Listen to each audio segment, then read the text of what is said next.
16 নম্বর পর্বটা সত্যি এই পর্বটা অনেক বেশি ইন্টারেস্টিং ছিল। এত কামনা বাসনার সে আক্রোশে পড়ে গেছে, তাকে সেটা কুড়ে কুড়ে খাচ্ছে, সে শান্তি পাচ্ছে না। তো এই 16 নম্বর এপিসোড দেখার সময় একটা প্রবলেম হয় যে আমরা এত এক্সাইটেড ছিলাম যে দেখার জন্য, যে ক্যামেরা তো অন করেছিলাম আমরা, কিন্তু রেকর্ডিং বাটনটা অন করতে আমরা ভুলে গিয়েছিলাম। যার ফলে কি আমরা পুরো ভিডিওটা দেখি, কিন্তু তারপর দেখি যে রেকর্ডিং অন করা হয়নি। তো রিভিউটা আমরা দিই কিন্তু তারপর রেকর্ডিংটা ছিল না। কিছুটা আমি তারপর দেখার চেষ্টা করি, কিন্তু মনে হয় যে একই জিনিস দুবার দেখাটা একটু ডিফিকাল্ট ছিল। তো তার জন্য কি করেছি, আমরা রেফারেন্স ভিডিও হিসেবে আমাদের রিয়াকশনটা রেখেছি, অ্যান্ড রিভিউটা আর একটা সেপারেট ভিডিওতে দেওয়া থাকলো। আর রেফারেন্স ভিডিওটা 17 নম্বর এপিসোডেরই রেফারেন্স ভিডিওটা দিয়েছি, 16 পরের এপিসোডটা। তো ওখানে হয়তো কিছু মিসম্যাচ হতে পারে, যা বলেছি সেটা আর যা হচ্ছে সেটাতে। তো তার জন্য কিন্তু সরি।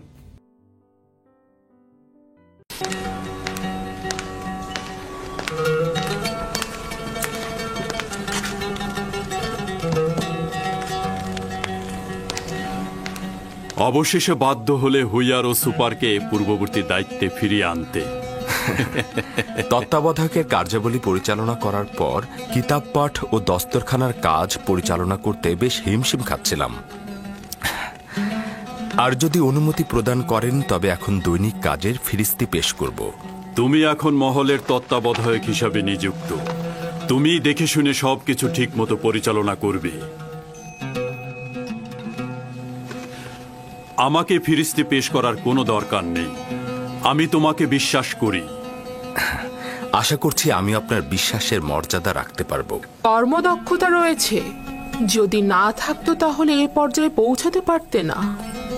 চিরুনি যদি শিথিল মাঝখানে পড়ে, চুলগুলো এমনিতেই সুবিন্যস্ত হয়ে যায়।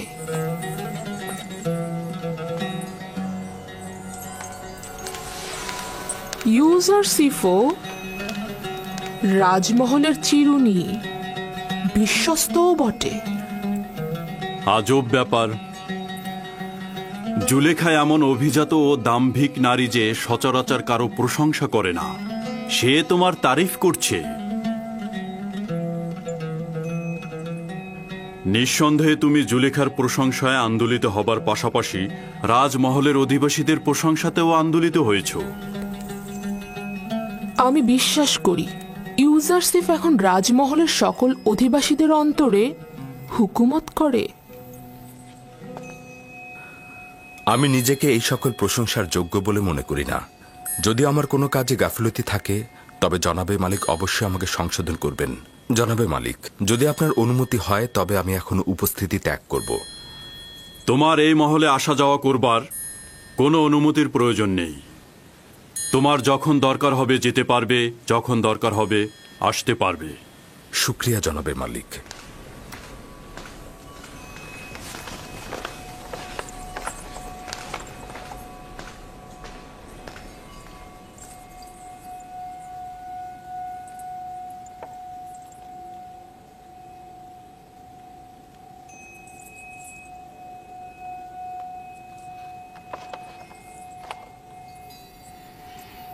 কিছু কি ঘটেছে? ইউজারসিফ পূর্বেও আমার সাথে অনেক বেশি অন্তরঙ্গ ছিল, কিন্তু কিছুদিন যাবৎ তার দৃষ্টি পর্যন্ত আমাকে প্রত্যাখ্যান করছে। ইউজারসিফ যা কিছু করছে তা হয়তো তার লজ্জা শরমের কারণে করছে। সে আর বালক নেই। রূপবান নারীর দিকে দৃষ্টিপাতকে আখলাক ও আদবের বরখেলাপ মনে করে সে। আমি তার এই আচরণকে অবজ্ঞা হিসেবে গ্রহণ করছি। সে হয়তো ভয় পাচ্ছে যে জুলেখার মায়াবী চোখের চাহনিতে সে প্রণয়াসক্ত হয়ে যাবে। আপনি সর্বদা সবকিছুকেই ঠাট্টা হিসেবে নিয়ে থাকেন। আমি সত্যি বলেছি।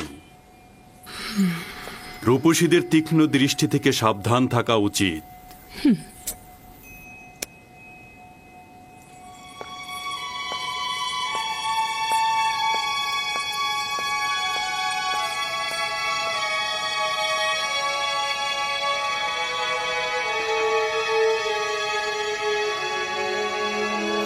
জুলেখা ও ইউজারসিফের আচরণ স্বাভাবিক ছিল না। এমন কিছু কি হয়েছে যা আমি জানি না?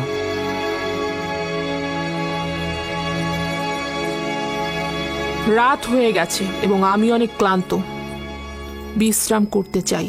কেউ যেন বিরক্ত না করে। আপনি বিশ্রাম নিন, আমি এখানেই আছি আমার বানু।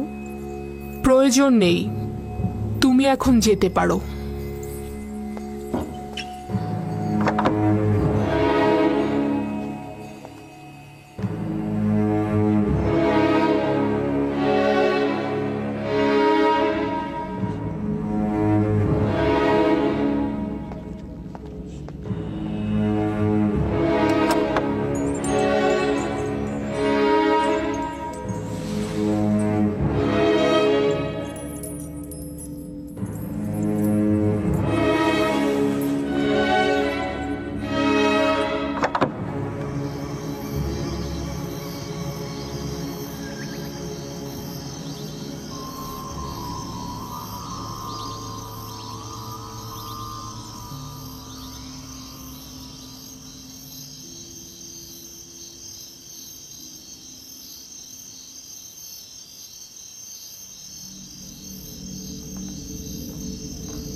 খোদাবন্দ, নিজেকে আপনার পানে সমর্পণ করেছি।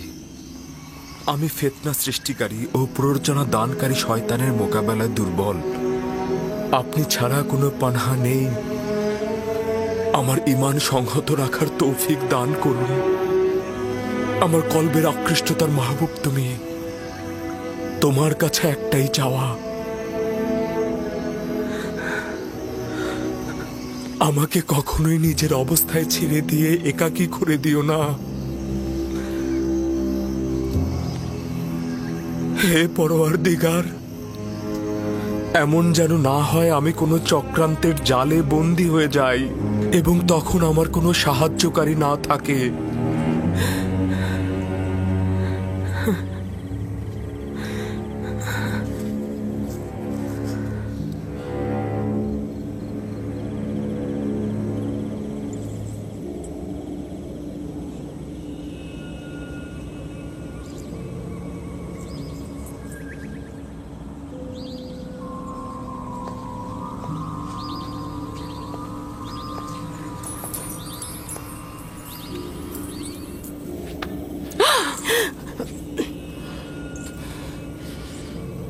নাদান হস্তি, আমার জানের কসম, তুমি কি চাও? কেন আমার থেকে তুমি দূরে থাকছো না? আমাকে ভুল বুঝবেন না আমার বানু, আমি তো আগেই বলেছিলাম ও ভিন্ন খোদার অনুসারী। এখন দেখলেন তো, ও আমাদের খোদার ইবাদত করে না, ও একজন কাফের। আমাদের এখন অবশ্যই উচিত হবে আমনের প্রধান ধর্মগুরু অজ্ঞামোহরকে এখানে নিয়ে আসা এবং ওকে একটা উচিত শাস্তি করো।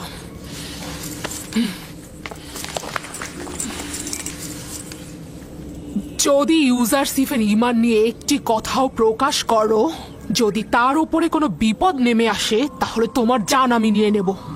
ইউজারসিফকে আমি জীবিত অবস্থায় চাই, তার ঈমান নিয়ে আমার কোনো কাজ নেই, বুঝতে পেরেছো?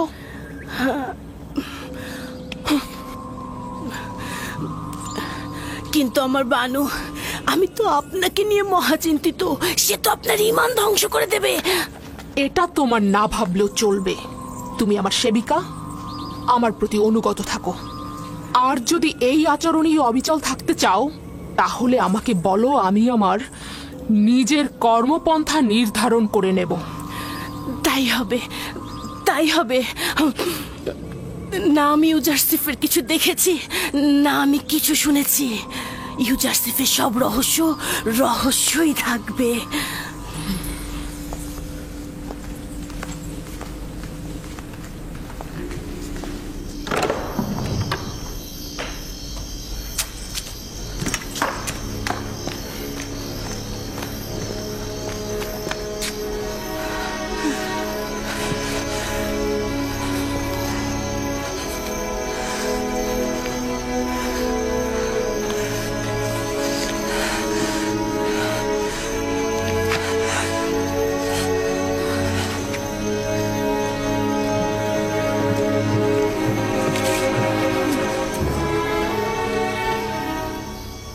এই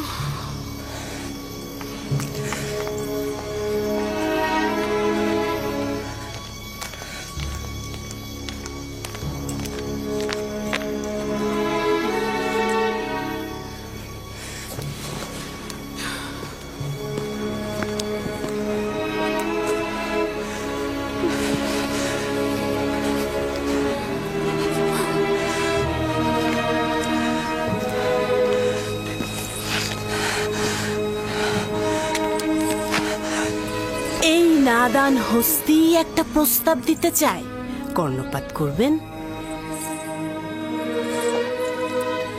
আমার বানু, কেন ইউজারসিফের মতো নিজের খোদার নিকট আপনি পানাহা চাইছেন না?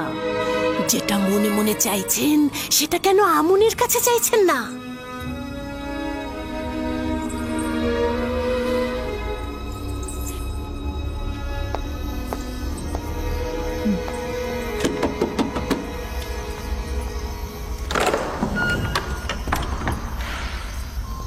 দরুদ মহান বানু।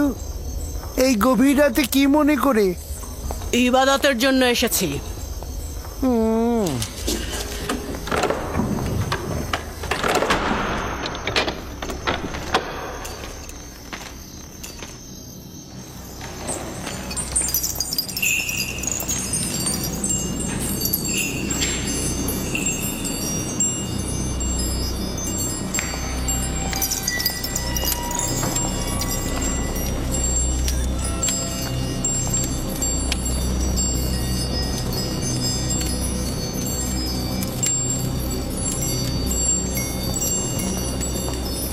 যদি ইউজারশিপকে হস্তগত করতে পারি তাহলে পর্যাপ্ত হাদিয়া তোমার পায়ে অর্পণ করব।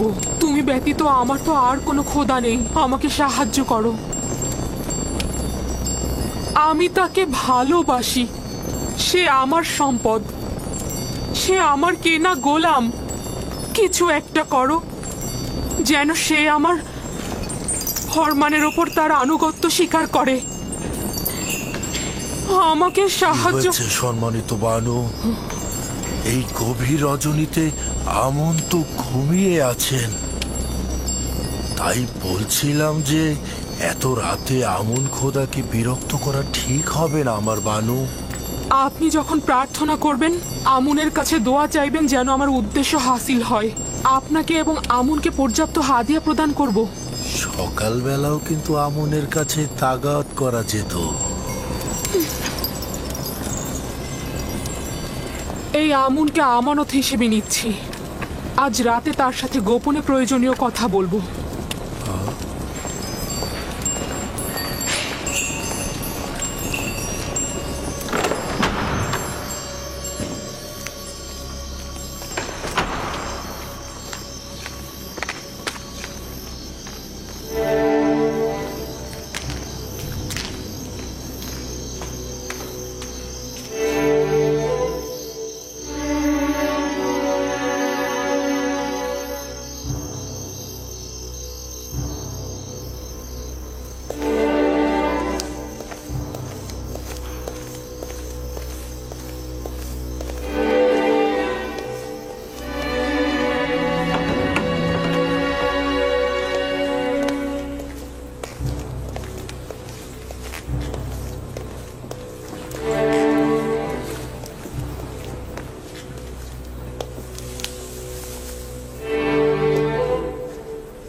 জানি না কেন আমুন আমাকে সাহায্য করছে না। আমি কি তার ইবাদতখানার ইলাহি নই? আমার বানু, যদি মহান আমুন না চাইতেন তাহলে আপনি এত ইজ্জত আর সম্মানের অধিকারী হতেন না। মহান আমুন আপনাকে মিশরের সব নারীর উপরে শ্রেষ্ঠত্ব আর এই রাজমহলের সবার উপরে নেতৃত্ব দিয়েছেন। কেন বেহুদা কথা বলছো? কিসের শ্রেষ্ঠত্ব, কিসের নেতৃত্ব? আমার কেনা গোলামের কাছে আমাকে এমন তুচ্ছ করেছে যে আমি কোনো মূল্যহীন প্রাণী, যার দিকে ক্ষণিকের জন্য দৃষ্টিপাত পর্যন্ত করা যায় না। রাজমহল ও শহরের উপর শ্রেষ্ঠত্ব, আমাকে শুধু ইউজারশিপের ওপরে শ্রেষ্ঠত্ব দিলেই আমার জন্য কাফি। আজব ব্যাপার, আপনি কেন নিজেকে এত দুর্বল ভাবছেন আমার বানু? আপনি এই রাজমহলের বানু আর ইউজারশিপের মালিক। আর তাছাড়া একজন মালিক তো তার গোলামের ব্যাপারে যে কোনো সিদ্ধান্ত নিতে পারে আমার বানু। কেন ভিক্ষার মহব্বতের পরিবর্তে নিজের ক্ষমতা আর ইচ্ছা সুফল ভোগ করছেন না? তাই তো, একজন গোলামকে মহব্বত করে কি লাভ? আমি তাকে চাই, আর এটা তো আমার এখতিয়ার। এটা তো অস্বীকার করার কিছু নেই। হে মহান আমুন, আমাকে এব্রানি গোলামের কাছে পৌঁছাতে সাহায্য করো। যদি আনুকূল্য প্রদান করে ইউজারশিপের কাছে পৌঁছে দাও, তাহলে আমুনের এবাদতখানায় শত শত স্বর্ণমুদ্রা হাদিয়া দেব।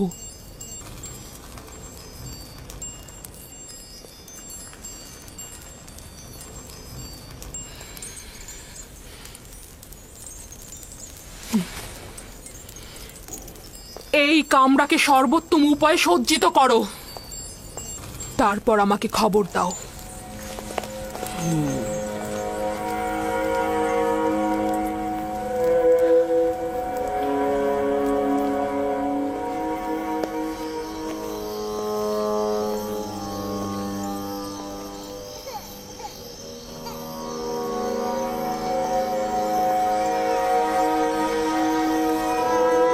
সিতেনে, বোন আমার, সিতেনে,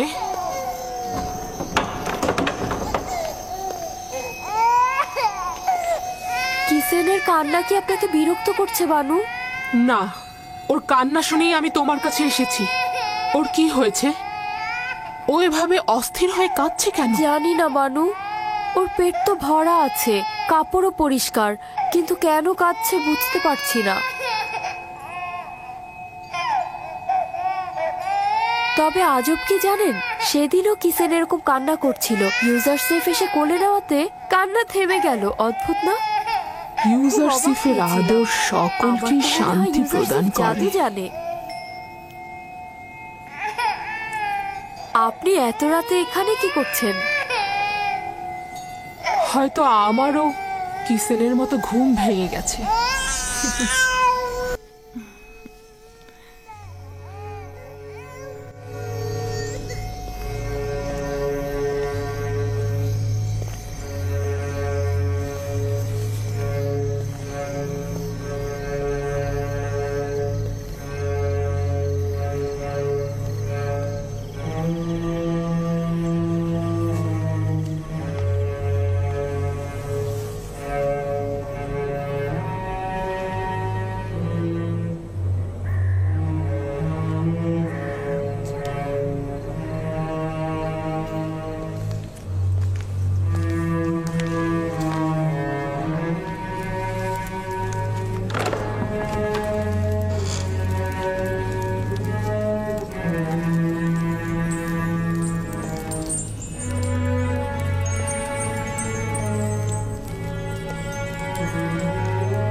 ইউজারশিপকে এখানে ডাকো। সে প্রবেশ করলে সপ্ত দরজা বন্ধ করে দেবে। তামা, তিয়া, মেনি সব গোলামকে এখান থেকে সরিয়ে নিয়ে যাও।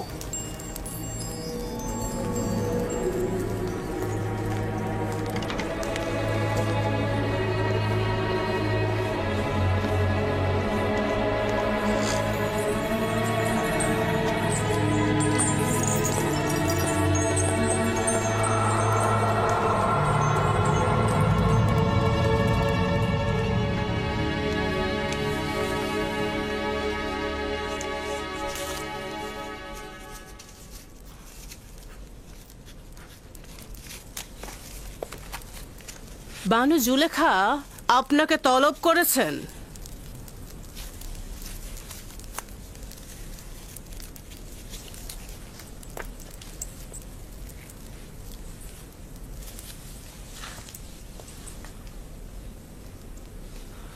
আপনি যান, আমি আসছি। ঠিক আছে, তাহলে আমি সপ্ত দরজার নিকট অপেক্ষায় থাকলাম।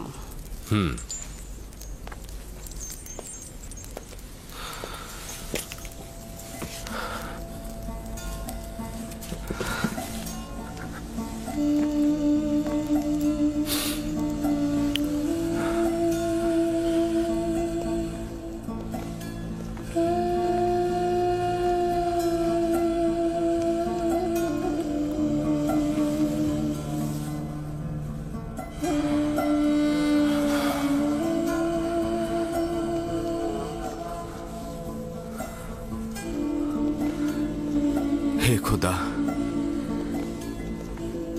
আমাকে একা ছেড়ে দিও না।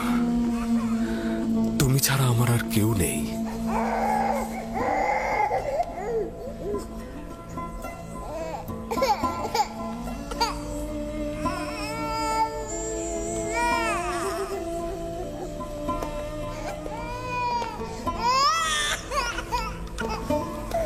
কি ব্যাপার সিতেনে? কিসেন আবার কেন এইভাবে কান্না করছে? আমি জানি না কি হয়েছে ওর। আমার মনে হয় আপনার ছোঁয়া পেলেও শান্ত হয়ে যাবে। কি হলো, শান্ত হচ্ছে না কেন? সম্ভবত তার এই কান্না অন্য কোনো কারণ থেকে। সম্ভবত তার নাজুক রুহ অলক্ষণে কোনো ঘটনার পূর্বাভাস পেয়েছে।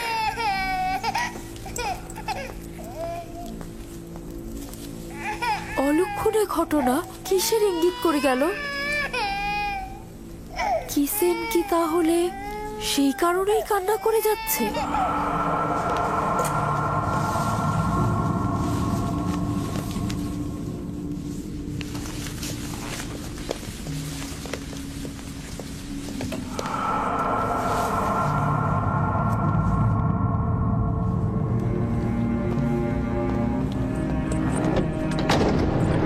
যখন তখন যে কেউ এই কামরায় ঢুকতে পারে না। এই কামরায় প্রবেশ করতে হলে তাকে অবশ্যই 7টি দরজা অতিক্রম করতে হবে। এই 7টি দরজা শক্তভাবে তালাবদ্ধ থাকে, আর তালাবদ্ধ অবস্থায় যে কেউ চাইলেই সেখানে প্রবেশ বা বাহির হতে পারে না। আর এই দরজাগুলোর চাবি শুধুমাত্র বানু জুলেখার কাছেই সংরক্ষিত থাকে।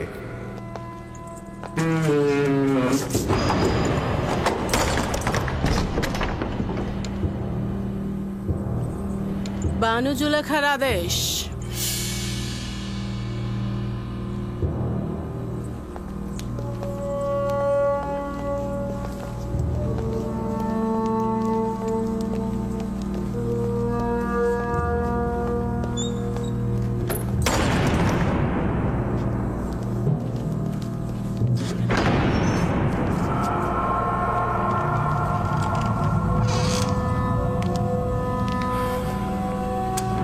দরুদ বানু জুলেখা।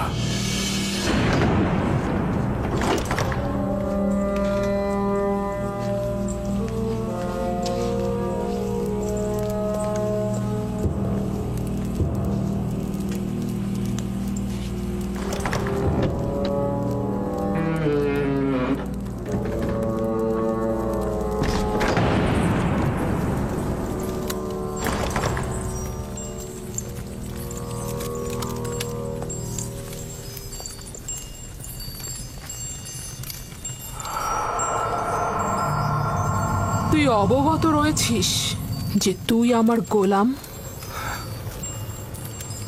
জি আমার বানু। এবং জানিস যে একজন গোলাম অবশ্যই তার মালিকের প্রতি আনুগত্য প্রকাশ করবে। এখন পর্যন্ত কোনো অবাধ্যতা দেখেছেন কি?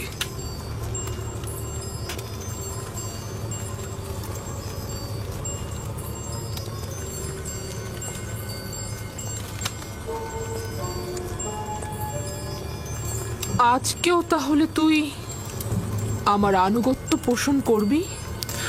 যদি কোনো আদেশ করেন অবশ্যই শিরোধার্য।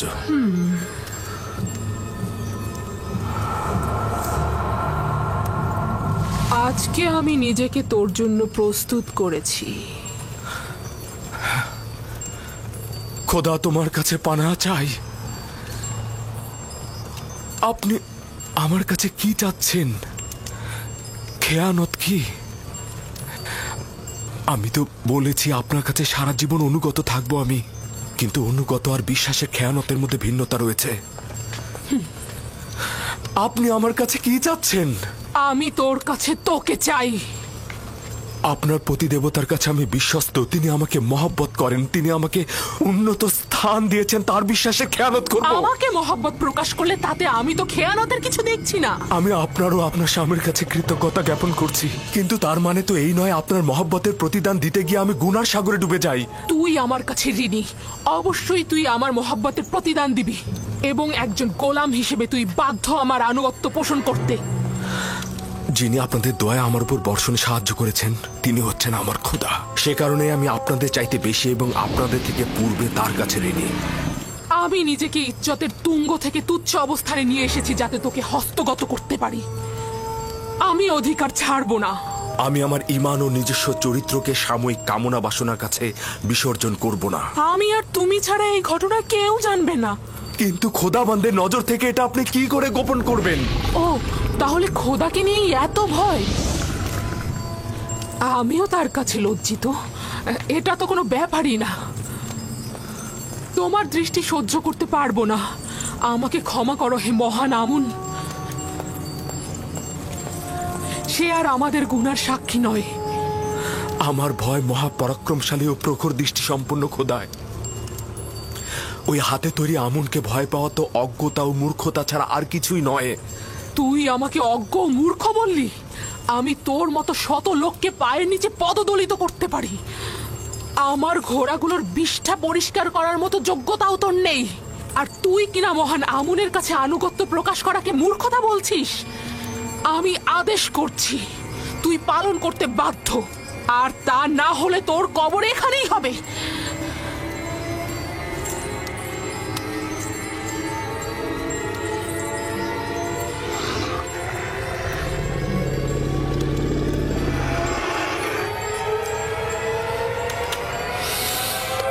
আপনার ফরমান তো আমি ততক্ষণই মানব যতক্ষণ আমার একাত্মবাদী খোদার ফরমানে কোনো ক্ষতি না হয়।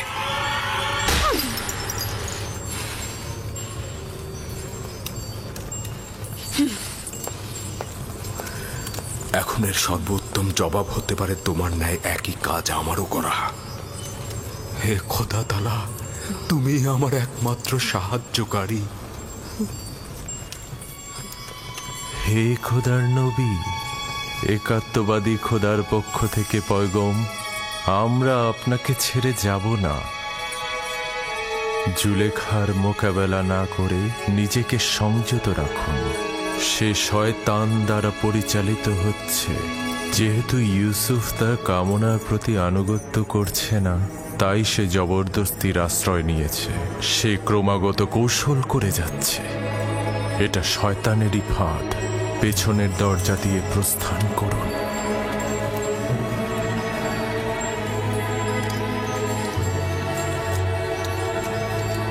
হে খোদার নবী, একাত্মবাদী খোদার পক্ষ থেকে এই পয়গম, পেছনের দরজা দিয়ে প্রস্থান করুন।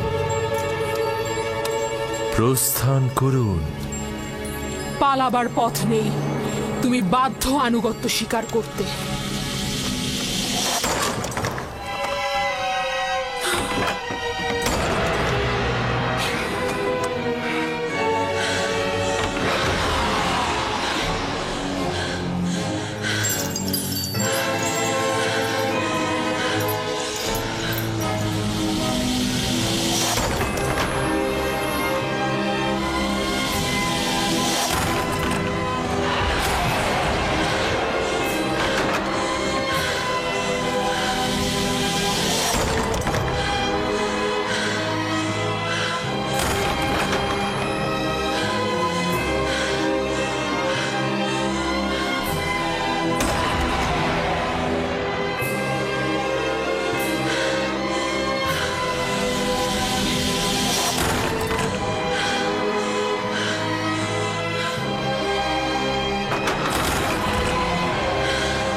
আমার মনে হয় এখানে কোনো খবর রয়েছে যার বিস্তারিত জানা দরকার।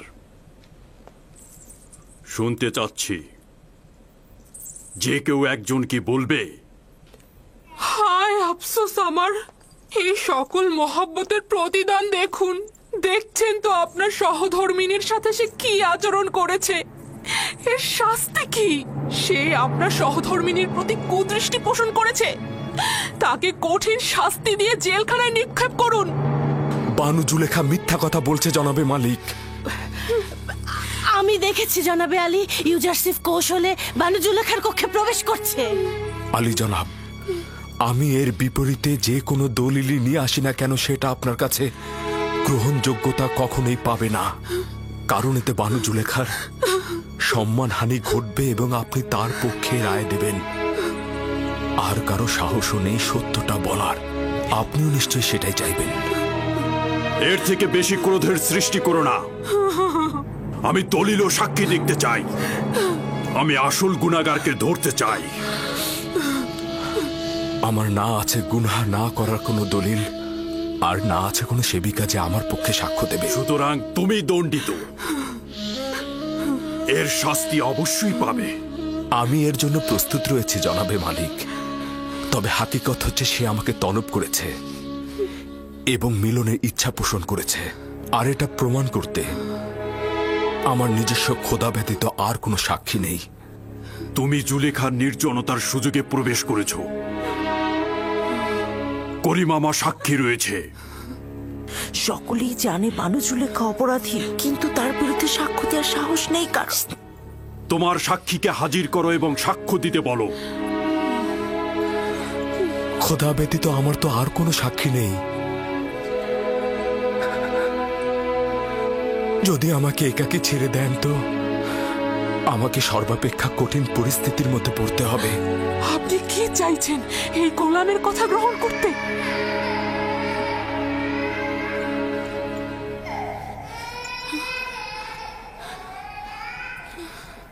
যদি নিজেকে নিষ্পাপ প্রমাণ করতে না পারো তাহলে এই মুহূর্তে প্রাণ বিসর্জন দেওয়ার জন্য প্রস্তুত হও। জনাবে আলী, আমি নিজে দেখেছি ইউজারসিফ রাজমহলের দিকে আসছিল। আসবার পথে সে বাচ্চাটির সঙ্গে খেলা করে এবং তারপর কৌশলে এই শব্দ দরজা দিয়ে ঢুকে একটা একটা করে দরজা বন্ধ করছিল। আমি নিজের কক্ষে বিশ্রামরত অবস্থায় ছিলাম। তাকে নিজের শিয়রে দেখে চিৎকার করে সাহায্য চাইছিলাম, আর তখন সে পালাতে লাগলো। রুদামুনকে এখানে রাখো। ইউজারসিফের উচিত এখানেই শাস্তি পাওয়া।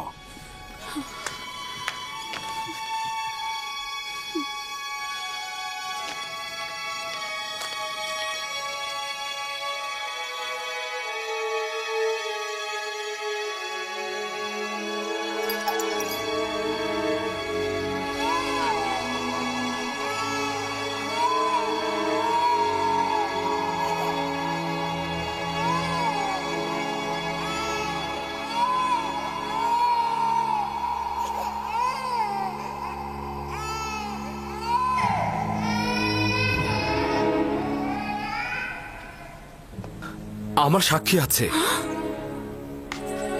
কে তোমার সাক্ষী? নিয়ে এসো তাকে। এই মুহূর্তে তাকে তলব করো। জি জনাবে মালিক, অবশ্যই আমি সাক্ষীকে হাজির করে সত্যটা প্রমাণ করে দেব। সে না আমাকে চেনে, আর বানু জুলেখাকেও চেনে না। সে না আমাকে সমর্থন করবে, আর এমনও নয় বানু জুলেখার সাথে তার কোনো দুশ্মনী রয়েছে।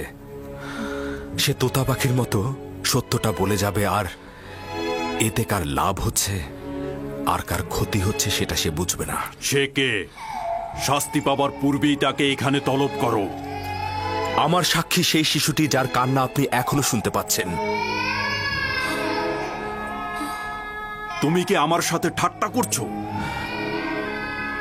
না জনাবে মালিক, আপনার কাছে আমি তাগাদ করছি ওই শিশুটিকে দয়া করে এখানে নিয়ে আসুন, তাহলেই সত্য প্রমাণিত হয়ে যাবে।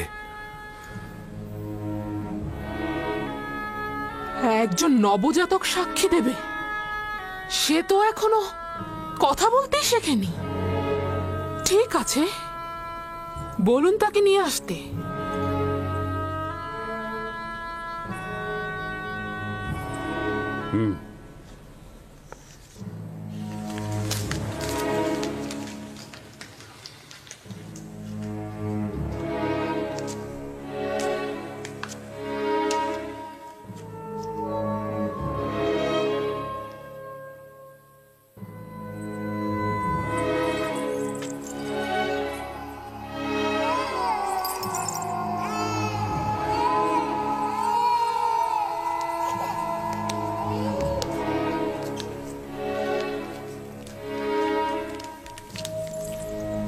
দরুদ আলী জনাব পুতিফার।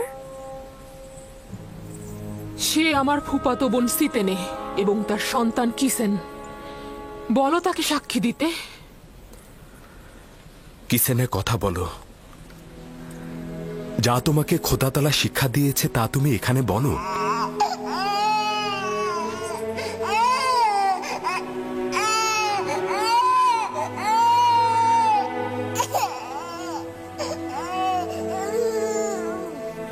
বলো কিসিনে।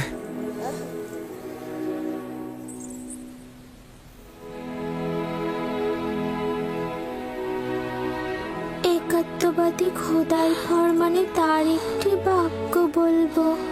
পিরান সামনের দিক থেকে ছেঁড়া থাকলে জুলেখা নিষ্পাপ, ইউসুফ গুনাহগার। আর যদি পিরান পেছনের দিক থেকে ছেঁড়া থাকে তবে জুলেখা পাপী, ইউসুফ নিষ্পাপ।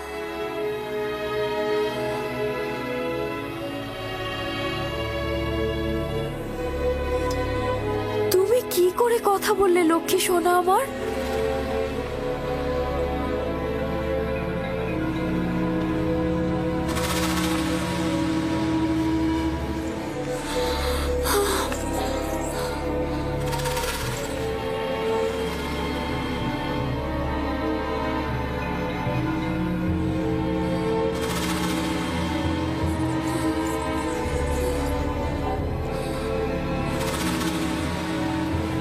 তুমি নিজের কান্না দ্বারা আমাকে ধোঁকা দিতে চেয়েছিলে। আসলে নারীদের প্রতারণার ফাঁদ খুবই বিশাল।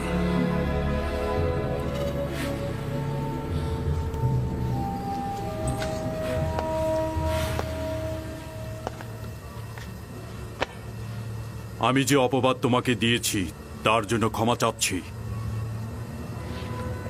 আশা করছি আমাকে আর জুলেখাকে ক্ষমা করবে এবং এই ঘটনা সব সময়ের জন্য গোপন রাখবে।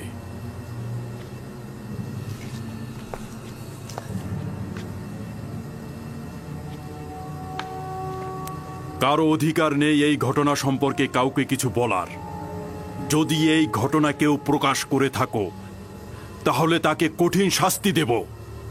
চলে যাও।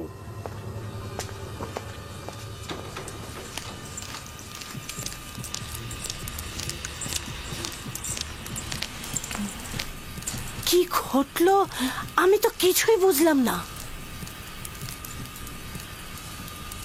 একটা শিশু কিসেনে, সিতেনের সন্তান, সে কথা বলেছে এবং সবকিছু প্রকাশ করেছে। একজন নবজাতক শিশু কি করে কথা বলতে পারে? কিন্তু সে তো বলল। কিন্তু কিন্তু এটা কি করে সম্ভব? আমি জানি না। ইউজারশিপ তাকে বলতে বলল এবং সে সব সত্যি সত্যি বলে দিল। অবাক করার বিষয় হলো শিশুটি একত্ববাদী খোদার নাম করে কথা বলা শুরু করে দিল। এটা জাদু।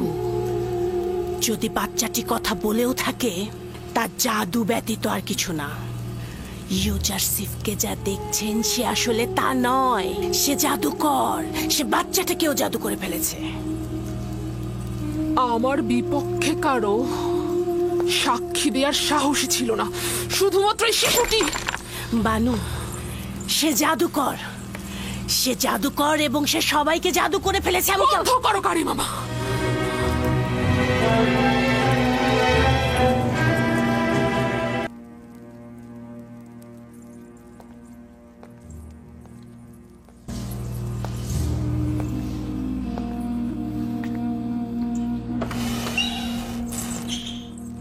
এই দরজাগুলো তো তালাবদ্ধ ছিল, তাহলে খুললো কি করে? আমিও বুঝতে পারছি না। সে দরজাগুলোতে স্পর্শও করেনি, কিন্তু দরজাগুলো খুলে গেল। তাহলে ভেবে দেখুন, আমি এমনি কি তাকে জাদুকর বলেছি? জাদুকর নয়, আমি বালক বয়স থেকে তাকে বড় করেছি। সে কোনোদিন কোনো জাদুকরের কাছে গিয়ে জাদু শেখেনি। তাহলে এই দরজা আর ওই বাচ্চাটি?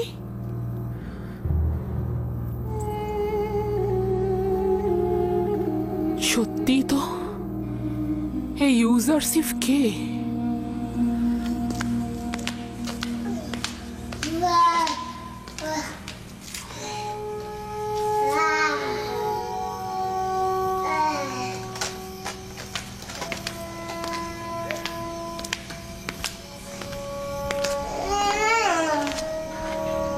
সিতেনে,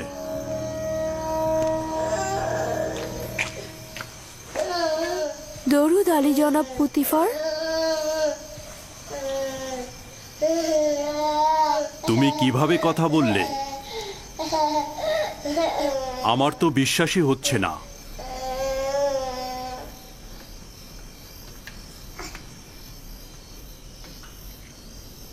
তুমি এখানে কি করছো? রাজমহলে কেন এসেছো? আমি আমার বোন জুলেখাকে দেখার উদ্দেশ্যে এসেছিলাম। আমি জানতাম না এরকম হবে, জানলে আমি কখনোই আসতাম না। তুমি তোমার মামাতো বোনের সাথে দেখা করতে এসেছো, সমস্যা নেই। তুমি ও তোমার সন্তানকে শুকরিয়া জানাচ্ছি। তোমরা যদি না থাকতে, তাহলে জুলেখার ধোকায় পড়ে একজন পবিত্র যুবকের রক্তে নিজের হাতকে কুলুষিত করে ফেলতাম।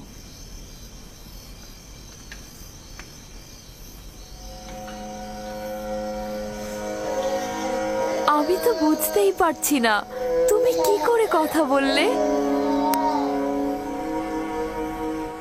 জানো না জুলেখার কি হাল হয়েছিল? 6 মাস বয়সে শিশু কথা বলেছে, আমি নিজের কানে শুনেছি।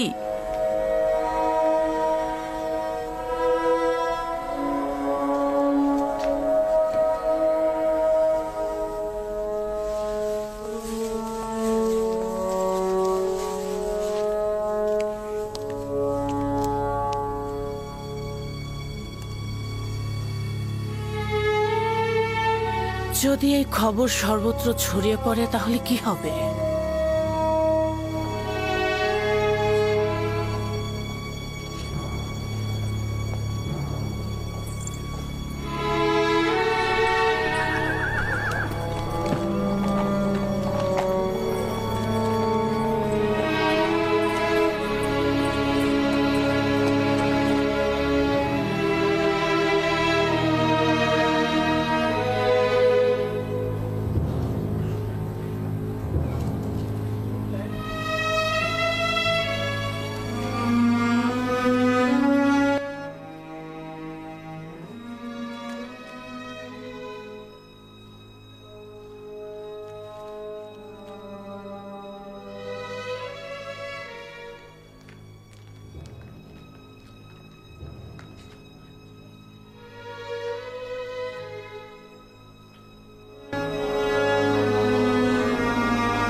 নাকি দীর্ঘদিনের সম্পর্ক ছিল। রাজমহলের ঘটনার সাক্ষী তো আমি নিজেই। যখন ইউজারসিফের কথা জিজ্ঞেস করলাম তখন জুলেখা অসন্তুষ্ট হয়ে মেহমানদের ত্যাগ করে চলে গেল। শহরের সর্বত্র এ সম্পর্কে কথা হচ্ছে। সে তো দাম্ভিকতা আর অহংকারের বলে মানুষকে সবসময় অবহেলা করেছে, আর এখন কিনা একটা গোলামের সাথে প্রেম করছে। ঠিক তাই, মিশরের প্রধান সেনাপতি পুতিফারের স্ত্রী জুলেখা নিজেকে একজন গোলামের কাছে সমর্পণ করেছেন, যার পূর্ব পরিচয় একজন ভেড়ার রাখাল। কি ভেড়ার রাখালের সাথে? তাহলে তো অবশ্যই প্রধান খাদেম মক্কা মোহরকে বিষয়টা জানানো উচিত। জুলেখা ও পুতিফারকে এবার কিন্তু এত সহজে ছেড়ে দেওয়া হবে না। ঠিক তাই, এটাই সুযোগ জুলেখা ও তার স্বামী পুতিফারের মর্যাদা একেবারে ধূলিসাৎ করে দেবার।